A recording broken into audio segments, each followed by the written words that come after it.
Hello everyone. सो यहाँ पर हम ब्रोमीन की ऑक्सीडेशन स्टेट निकालना सीखेंगे इन Br3O8। एनसीईआरटी में ये एग्जाम्पल गिवन है, वेरी वेरी इंपॉर्टेंट। पहले हम स्टार्ट करेंगे with our conventional method, x की वैल्यू जिसमें हम फाइंड आउट करते हैं। Let the oxidation state of bromine in Br3O8 be x. तो यहाँ पर क्या होगा, थ्राइस ऑफ ब्रोमीन है तो 3 × x आ जाएगा 3x, और साथ में प्लस 8 टाइम्स ऑफ ऑक्सीजन का -2 इक्वल टू 0, बिकॉज यहाँ पर ये न्यूट्रल स्पीशी है, कोई भी चार्ज यहाँ पर दिखाई नहीं दे रहा है। तो 3x - 16 is equal to 0। x की वैल्यू कितनी आ रही है, x की वैल्यू आ रही है 16/3, विच इज इनकरेक्ट। इतनी बड़ी वैल्यू, वो भी फ्रैक्शन में, ये ऑक्सीडेशन स्टेट ब्रोमीन की नहीं हो सकती है। इसीलिए हम क्या करते हैं, हम स्ट्रक्चर वाले मेथड पे जाते हैं। जहाँ पर ये कन्वेंशनल मेथड फेल हो जाता है तो वहाँ पर आप ध्यान रखोगे, हम स्ट्रक्चर से ऑक्सीडेशन स्टेट फाइंड आउट करते हैं। तो 3 ब्रोमीन है, 3 ब्रोमीन आपको इस तरह से लाइन में लिखने हैं, 1 bromine and 3rd bromine. Oxygen कितने हैं, 8 ऑक्सीजन यहाँ पर है, 1 2 3 4 5 6 एंड 7 8। सिमेट्रिकली इस तरह से आप 8 ऑक्सीजन्स को प्लेस करोगे। अब यहाँ पर हम डबल बॉन्ड बनाएंगे, क्योंकि ऑक्सीजन क्या होता है, डाइवेलेंट है। यहाँ पर डबल बॉन्ड, इस तरह से सभी ऑक्सीजन से हम डबल बॉन्ड देंगे ब्रोमीन के साथ। ये आपका स्ट्रक्चर बन गया है Br3O8 का।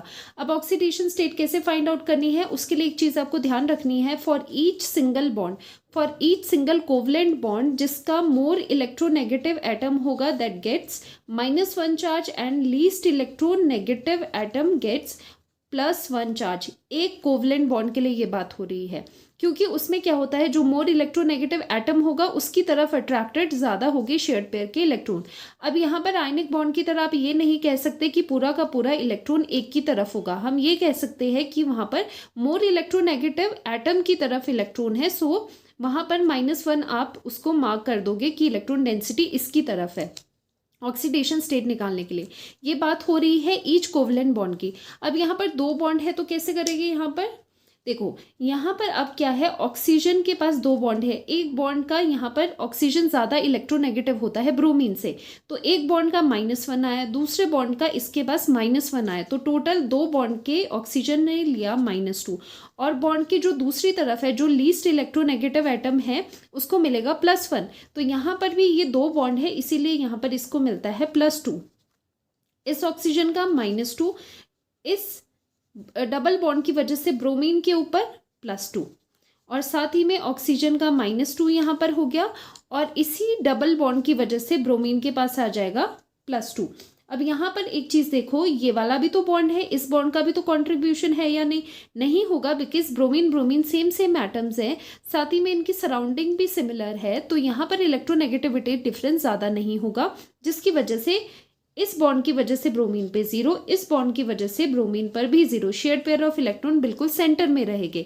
अब अगर आपको यहाँ पर ऑक्सीडेशन स्टेट निकालनी है इस ब्रोमीन की, कैसे करोगे, जो भी पॉजिटिव चार्ज इसके अराउंड आया है उसको आप सम कर लोगे, उसका सम कर लोगे, कितना आएगा, 2 2 2 2 3 6 +6 ऑक्सीडेशन स्टेट ऑफ ब्रोमीन आ रही है यहाँ पर। ओके, तो +6 इसकी ऑक्सीडेशन स्टेट आई, तो यहाँ पर देखो क्या बोल रहे हैं, यहाँ तो 16/3 कह रहे थे, ये गलत है। अब ये भी मैं बताऊंगी ये चीज़ क्या है फिर। अब यहाँ पर अगर आप देखोगे, यहाँ पर भी सिमिलरली, क्योंकि ये स्ट्रक्चर सेम है इसकी तरह, यहाँ पर भी +6 आएगा। कैसे, यहाँ पर 2 बॉन्ड का ऑक्सीजन मोर इलेक्ट्रोनेगेटिव, -2, इसके पास +2 -2 +2 -2 एंड +2 ऑक्सीजन, और यहाँ पर ब्रोमीन सेम है, तो इनकी वजह से एक दूसरे पे 0 0, क्योंकि सेम है तो इलेक्ट्रोनेगेटिविटी डिफरेंस नहीं है। जब आप इसको सर्कल करते हो, सम करते हो, कितना चार्ज है ब्रोमीन के ऊपर टोटल, तो वो कितना आ जाता है, यहाँ पर भी आ जाएगा +6। Oxidation state of bromine here is +6। दोनों में +6 आ गई टर्मिनल पे। अगर सेंटर वाली बात करें, सेंटर का भी देखते हैं, oxygen -2, bromine +2, oxygen -2 and bromine gets +2, और यहाँ से क्या है, यहाँ से तो 0 0 ही मिलेंगे, क्योंकि सेम तरह के ही ये दोनों एटम्स है, दोनों ही यहाँ पर ब्रोमीन है और यहाँ पर भी ब्रोमीन है। अगर कोई और होता उसका कॉन्ट्रीब्यूशन उस अकॉर्डिंग देखते। अब यहाँ पर इसको सर्कल करो, और देखो सेंट्रल ब्रोमीन की ऑक्सीडेशन स्टेट क्या है, तो यहाँ पर ऑक्सीडेशन स्टेट 2+2+4। यहाँ पर जो ब्रोमीन है वो +4 ऑक्सीडेशन स्टेट में है।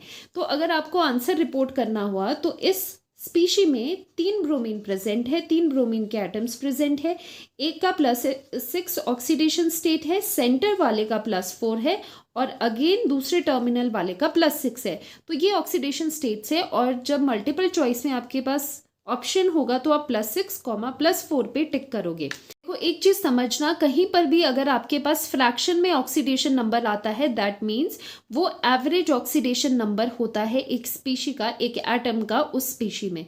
जैसे यहाँ पर 16/3 is the average oxidation number of bromine in Br3O8।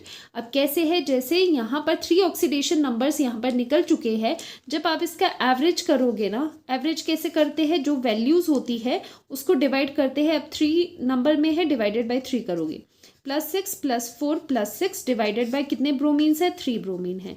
तो ये कितना आ गया यहाँ पर 10 एंड 16/3 यहाँ पर आपके पास आ गया है। तो ये चीज़ क्या है, दिस इज द एवरेज। सभी का एवरेज निकाल के फिर हमारे पास ये वैल्यू आती है कि एवरेज ऑक्सीडेशन स्टेट क्या है।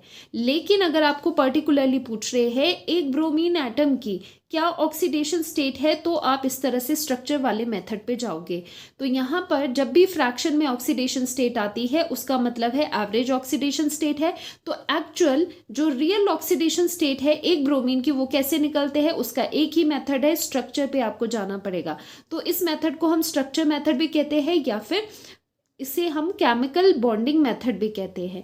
तो इस तरह से आप ऑक्सीडेशन स्टेट निकालते हो जब कन्वेंशनल मेथड हमारे पास फेल हो जाता है। And this example is very very important, बहुत हाई चांस है कि ये डायरेक्टली आपके पेपर में आ जाए। तो अच्छे से इसे करेंगे और इसी तरह के लेक्चर्स के लिए स्टे ट्यून्ड। Bye bye.